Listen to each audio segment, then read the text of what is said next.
Good afternoon, this is James from Advanced In-Car Technologies. Today we've been working on a 2016 VW Golf convertible, so this is the last of the range. Nice little car, fully loaded, new style Golf 7 steering wheel, still got cruise control.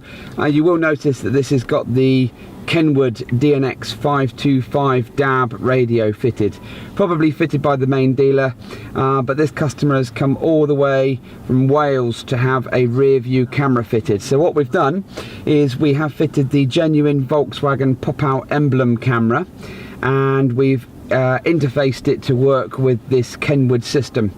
Now there are a few little extra bits and pieces that you need to be aware of that you may not know, especially if you've got a Kenwood system already and you want the rear view camera. So I'm going to put the car into reverse gear. When you put it into reverse gear, the standard image you get is the optical parking system, and that's because it's tied into the CAN bus data on the car, which allows you to have steering wheel control, the optical overlay and other bits and pieces on the driver's information system. But when you want the rear view camera, you simply just press the back of the screen, and that will allow you to have the rear view camera. Now anyone that knows what we're talking about, you'll see that that is a standard factory VW guidance system here, and that red line indicates that we're about a foot away from hitting something, whether it be a car or a brick wall. Now because of the settings and how this setup works, when you take it out of reverse gear like so, the image will stay live, and reason being is because the parking system is still active and keeping that. So what you can do is you can touch the screen, and you'll just notice there that the emblem has gone in. So to carry on driving, you just touch the screen, the radio will go back to normal operation.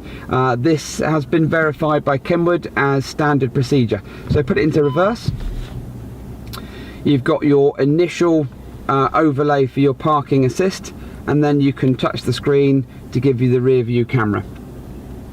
Now when you take it out of reverse gear, that will take a few seconds for the emblem camera to pop back in.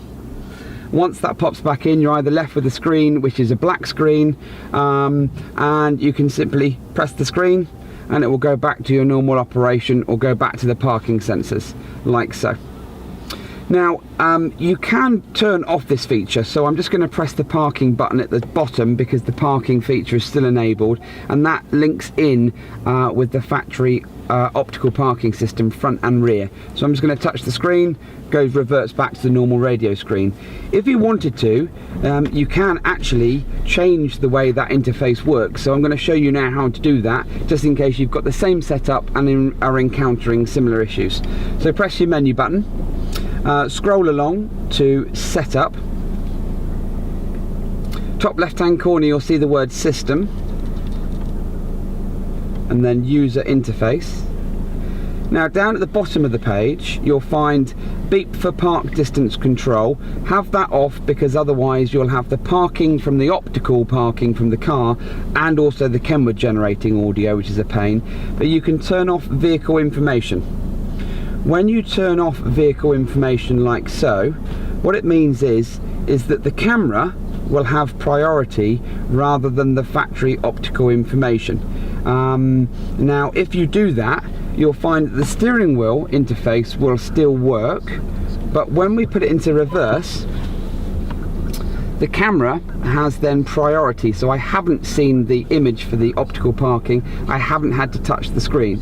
So when we take it out of reverse, it will automatically go back. Now I quite like this feature because it means that you don't have to faff around. You've got reversing camera. When you take it out, you haven't got reversing camera.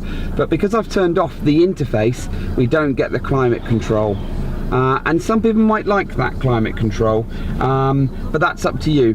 Not having the climate control or the PDC or OPS display is not really an issue. What we can do is we can go back into setup, user interface, scroll down to the bottom, turn the vehicle information back on, and now you'll find that when we turn up the climate control, you've got all your settings. It's not a big deal, you have them right here in front of you anyway, but when you do put the car into reverse, you do have your camera.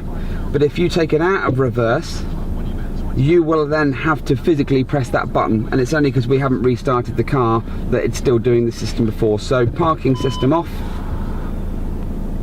Okay, touch the screen for rear view camera. You've got your setup, but when you want to drive away, you will physically have to touch the screen before it will revert back to the black screen and then the factory optical. So the reverse camera will go in now.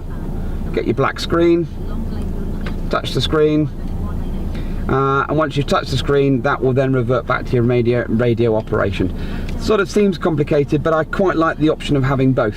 So this is a 2016 VW Golf convertible, factory fitted emblem camera, and not something tacky underneath the bumper, that will give you the factory reverse option and also the parking overlay, with at the same time your reverse with your graphics for your climate control, which is up to you however you want to do it.